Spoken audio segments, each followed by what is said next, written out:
Let's talk about something that's honestly a little scary. What happens if your heart suddenly starts racing? It's a terrifying thought, right? But today, we're going to look at how these simple devices we wear every single day are completely changing the game when it comes to sudden heart rhythm problems. So picture this. You're just going about your day, maybe making coffee or walking the dog, and bam, all of a sudden, your heart feels like it's a drum solo gone wrong, just beating 100 miles an hour, completely out of rhythm. For a lot of people, this isn't just imagination. It's a real and frightening experience called a tachyarrhythmia. It's chaotic, it's scary, and your very first thought is, I need help, and I need it now. And in that moment of panic, there's just so much uncertainty and fear. But what if the tool you needed to figure out exactly what's happening, to actually capture that chaotic rhythm and show it to a doctor, was already right there on your wrist? Now, before we jump into the solution, let's talk for a second about the old way of doing things. It usually goes something like this. You panic. You race to the emergency room. You wait. And wait, and by the time you're finally hooked up to a big ECG machine, it's over. Your heart is back to its normal rhythm, and there's nothing for the doctor to see. It's that classic infuriating case of it's gone now, which leaves you with zero answers and the hospital with another unsolved puzzle. The turning point, like the smartwatch you might even be wearing right now, is completely rewriting the rules for how we handle these heart rhythm emergencies. The whole idea boils down to one key concept: self-monitoring. This basically puts the power right back into your hands. You, the patient, can capture that crucial health data yourself at the exact moment you're feeling the symptoms. So instead of trying to explain the feeling to a doctor hours later, you can record a medical-grade ECG on the spot and just say, here, this is what was happening. Well, let's break down a proven method from the Martinis Telemedicine Panel.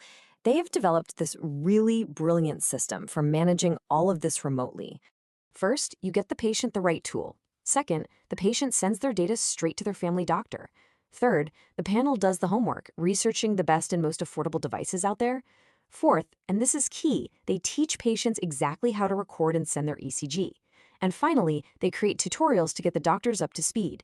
It's this perfect seamless loop connecting you, your watch, and your medical team.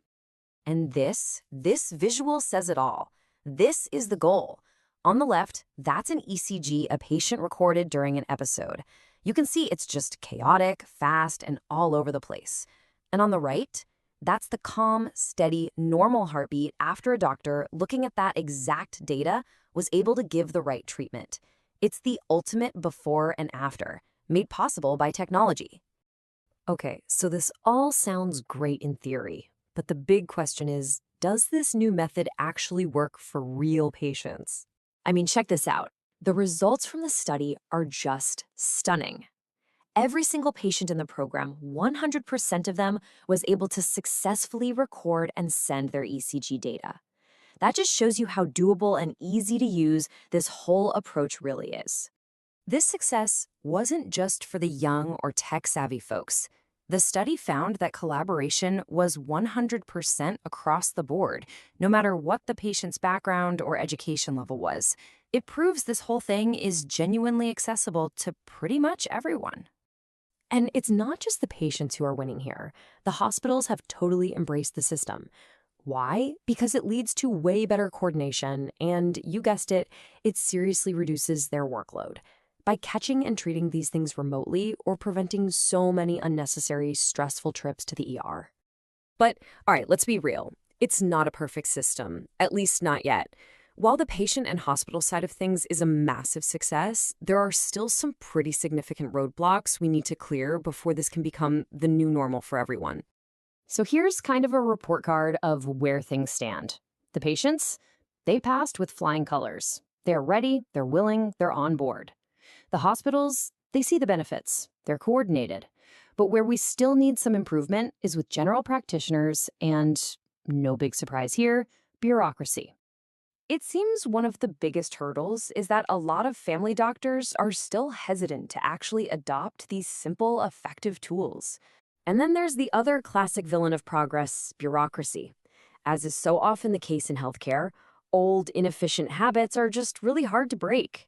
These slow procedures get in the way of adopting these better, faster, and more modern methods, keeping that old, frustrating system stuck in place.